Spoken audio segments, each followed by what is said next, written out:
Hi guys. Okay, really quickly, I just kind of want to touch base. I'm not going to give you too many hints about the paraphrasing of the American Dream definition that you did yesterday, but I do want to make sure that we all get the basic gist of the idea before we move on.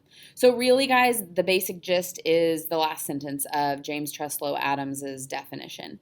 And what it says in a little simpler terms is that anyone from any background, from any family, from any race, from any ethnicity, from any et cetera, et cetera, et cetera, can achieve the same things in America.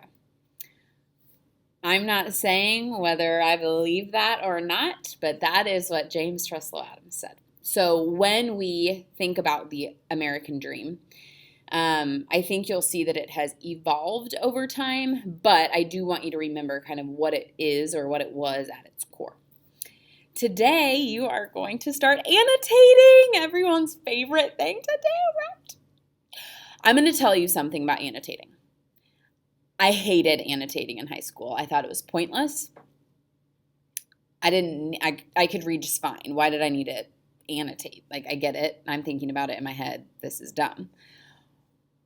Was I in for a world of hurt when I got to grad school?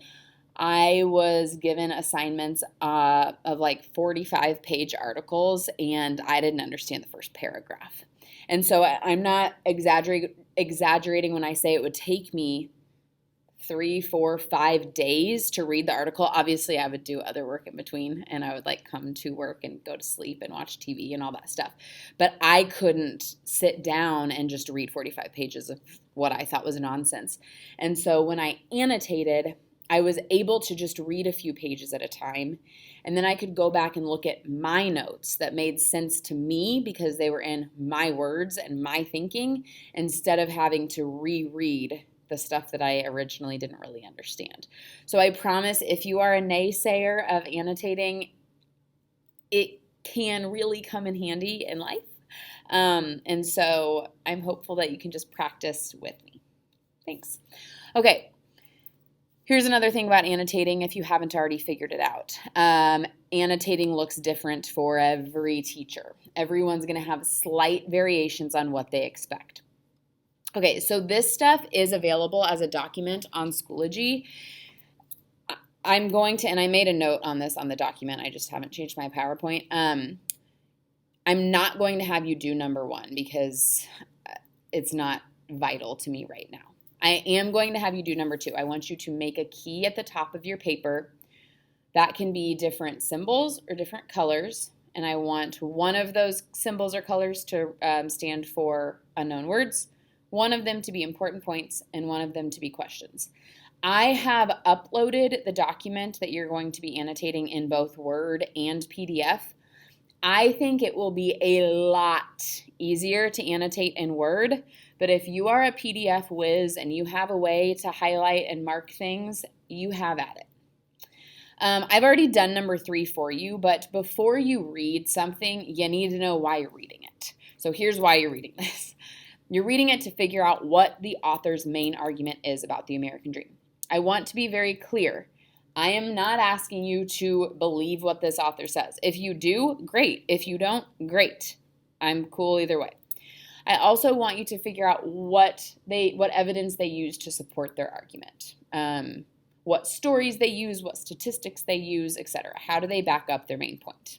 And then I want you to think about, as you read, what parts do you disagree with? What parts do you agree with? What parts are you maybe like, interesting point. Hadn't thought about it like that. Okay, some other expectations. Circle unknown words and define them in the margins. If you're not defining unknown words, what's the point of recognizing them? Sorry to be brash, but that's that. If you have an unknown word, you need to look it up. That is the beauty of having Google right at your fingertips. Figure out what the word means. Also, guys, make sure that when you find the definition that you understand the definition. One way, if you don't understand the definition, is to look at the similar words. That might help you figure out what the word means. If you know one of those similar words, you at least can get the gist of that unknown word, okay? When you come across an important point is something that maybe resonates with you, that you're like, oh, yeah, I connect with that. or it can be something that answers one of those essential questions that we set at the beginning of this. Ask questions when you're confused. Imagine essentially that you're having a discussion, but instead of saying your discussion points, you're writing them down. So as far as grading goes, guys, here are your requirements. You need to have at least 2 things written in the margins on each page. Those things can be questions, connections, ideas, reactions, etc. You also need to summarize when you come to a star. So when you see a star, you need to summarize the stuff that was in the previous section. Okay? We're going to look at the first paragraph of this together.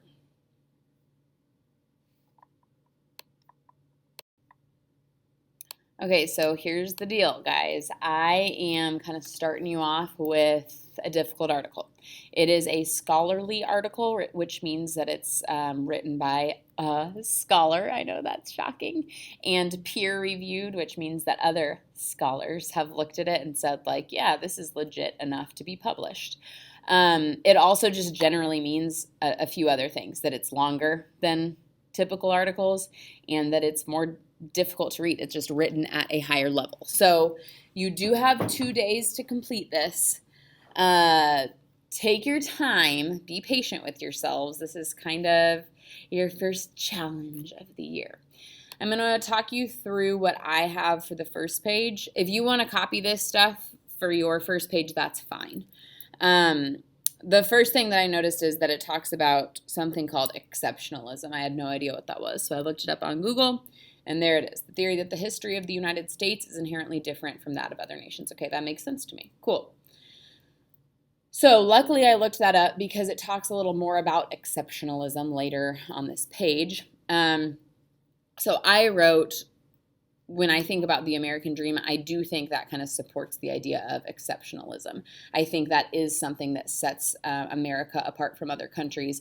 I could be wrong, but I don't think that there's kind of a phrase that has been coined that's as popular as the American dream in other countries. You know, the Canadian dream, French dream. I've never heard of those things, but I have heard of the American dream. Again, maybe it's just because I live in America and I'm ignorant. I don't know. But that's what I wrote down.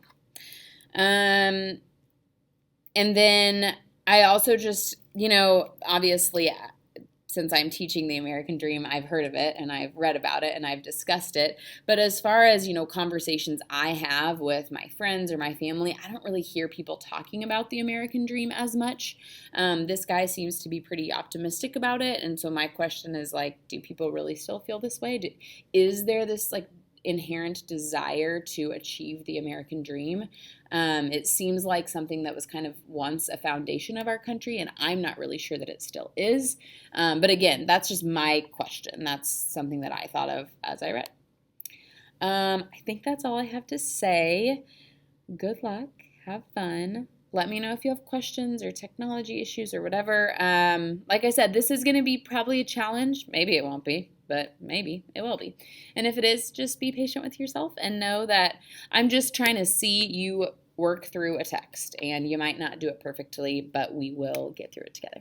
Okay, thanks. Happy reading.